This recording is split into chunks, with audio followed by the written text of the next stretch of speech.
we've lost trust with our bodies. I personally believe that physical ailments often reflect unprocessed and unreleased emotions. I didn't want to be seen, so my body responded by making itself smaller. It's literally a physical manifestation of how I felt about myself.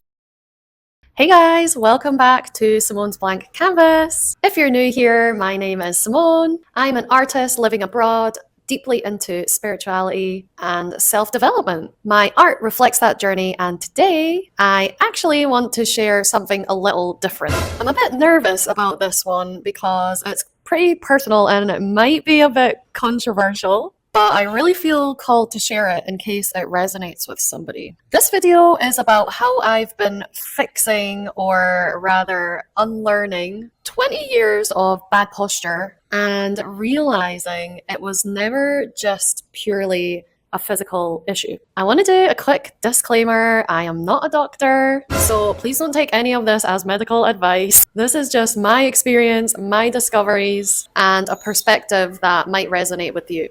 So if you clicked on this video, you probably saw the thumbnail where I've shared a photo of how S-shaped my back was as a teenager. As far as I can tell, my posture started deteriorating when I hit a sudden growth spurt, so probably when I was about 12 or 13. At the same time, my home life was chaotic and I was going through puberty. A lot of girls my age had started developing boobs, and I remember thinking, when is that going to happen for me?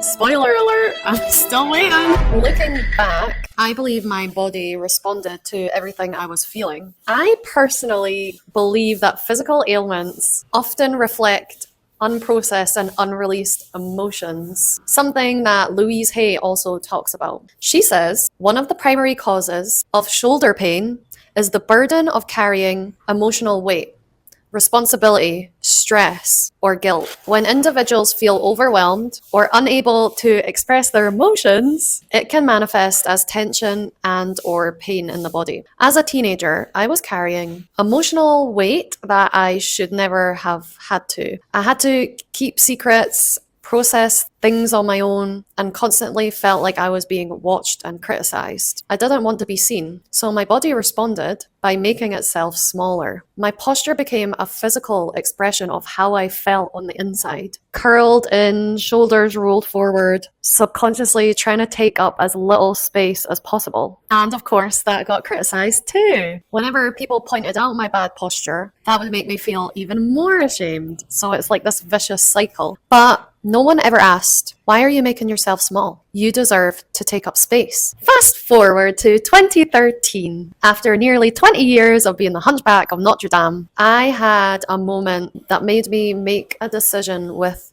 a new intensity. I was at the gym doing squats when I noticed a guy staring at me, and it was making me feel really uncomfortable. So I finally asked him if he spoke English. He said yes, so I politely asked him to stop watching me. And he said back to me, if you keep lifting heavy like that, your body won't be beautiful. Now, in Vietnam, beauty standards are very different from the West. Skinny and small is the ideal, and it's not uncommon for women that we would consider in the West to be average size to be called fat here. It's happened to me a handful of times. It's happened to lots of women I know in Southeast Asia. So I let him know that I didn't agree, and I reported him to the gym. But the whole situation was a total disaster, but that's a story for another time. At first, I was really annoyed, but I actually realized something later. The fear of being called out had been keeping me small. Even though he didn't specifically mention my posture, that moment made me decide that I was going to change. And it's funny how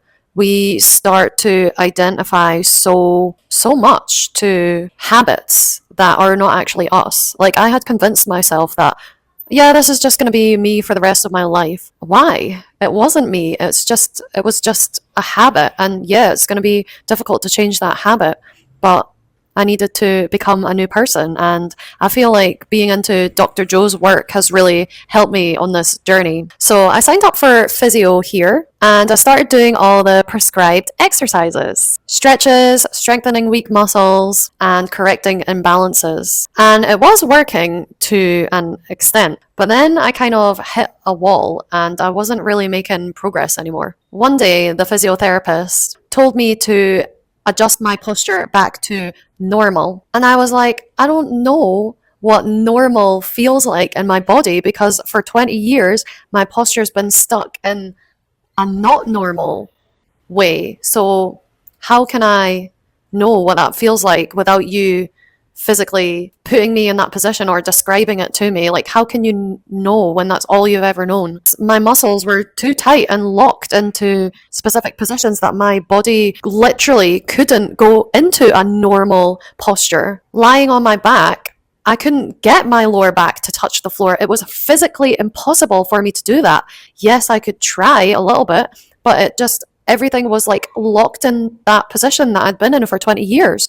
And I feel like as a physiotherapist, if you've not experienced that, then can you understand that? Can you understand that my body just won't do that at this moment in time? And obviously I'm in Vietnam, so there's the language barrier. So sometimes I couldn't express what I wanted. I felt like what I was saying wasn't understood in the way that I wanted it to be understood, and vice versa as well.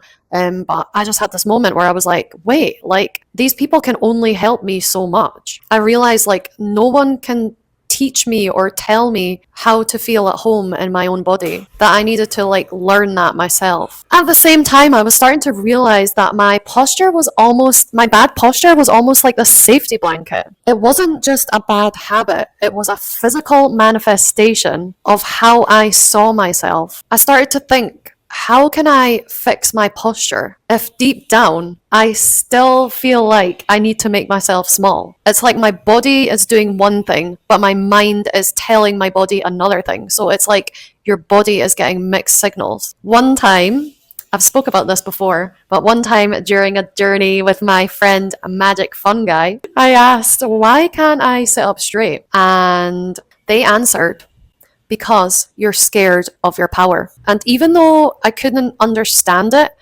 I knew that that was true. So I'm into Dr. Joe Dispenza's work, and he talks about the energy centers quite a lot, which is basically your chakras, but he just uses a different word for it. And they're meant to flow. They're meant to be flowing. But I thought, if my spine is out of alignment, then how can energy move freely? And I realized that if I wanted to change and make this a permanent change, that I actually had to change as a person. I had to learn to trust my body again and to let my body trust me again. So alongside doing physio at this time, I started doing Dr. Joe's meditations. I started dancing more and consciously feeling my emotions and asking myself questions I'd never asked myself before. And slowly but surely, I started to notice when my body would go back to that hunched, small, there's a weight on my shoulders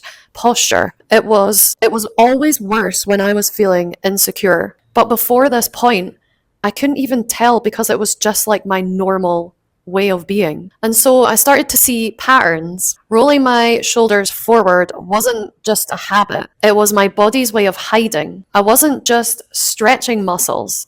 I was actually releasing trapped emotions. And my self-consciousness about my small boobies wasn't just an insecurity, it was a belief that I had absorbed from society that I was less than. Because I was insecure about having small boobies, it was almost like I wanted to hide them more so that people wouldn't notice that about me, which kind of makes no sense, but that's what I was doing. So something personally that has really helped me, because my muscles in my chest, my shoulders, my upper back, my lower back, and my neck are so locked and tight, and like they're just full of these like emotions that have been like crunched, like squished in there, packed in, like pushed down, pushed away, that it's almost like this energy, this these emotions are energy that should be freely moving, but because I didn't allow them to come out and to be expressed, it's almost like they've solidified along with my muscles into these like positions that are like stuck, and it's like my body is scared to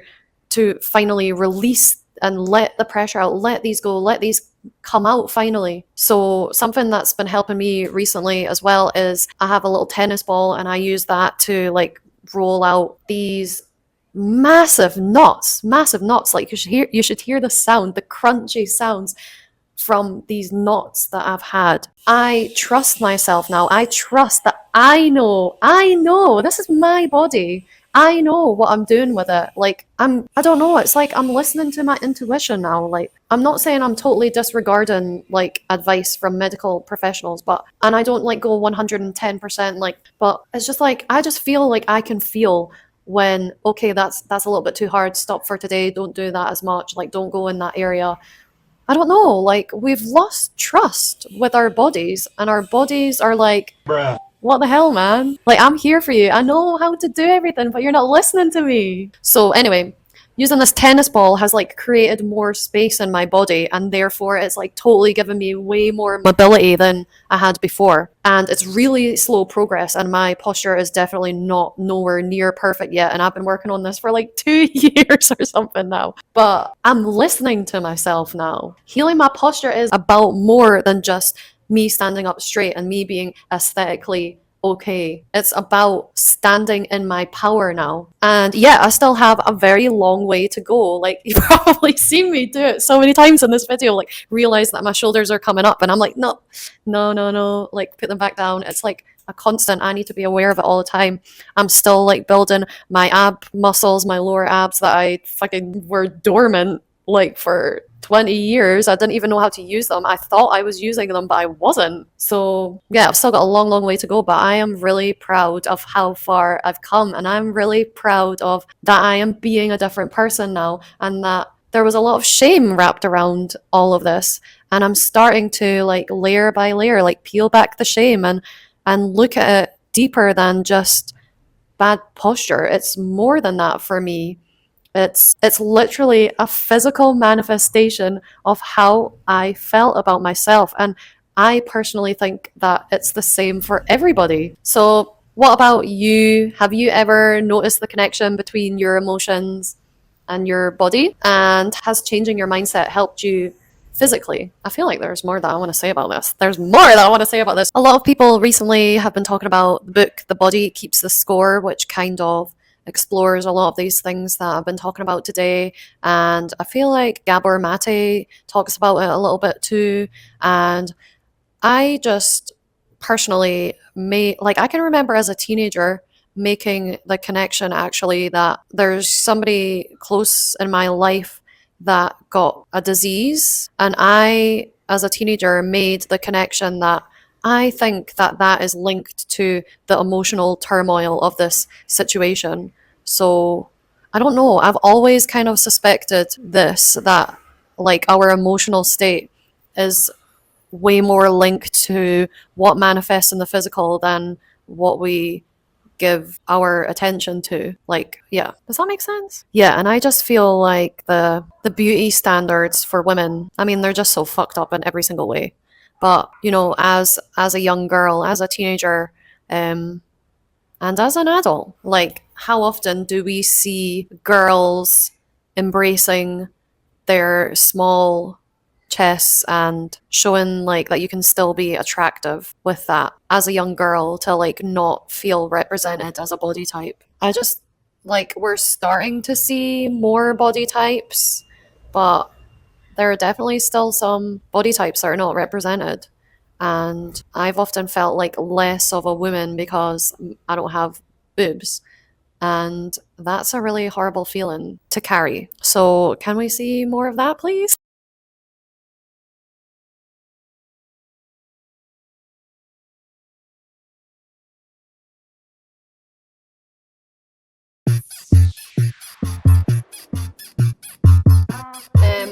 How bald do I look out of 10? Anyway, you know what? Sometimes we look bald. I'm not Do you ever do that? Do you ever imagine if you would... Some people look good bald, and I definitely wouldn't look good bald. Some people would. Do you ever imagine yourself bald? I wonder if you would be one of those people that looks good bald, because I don't think I am. Anyway, this is so unrelated, but we got some shoes. It's really hard to get shoes for big ugly feet like me in Vietnam. Look at these, my friends. Didn't need them anymore. And look, we can do a little tap dance.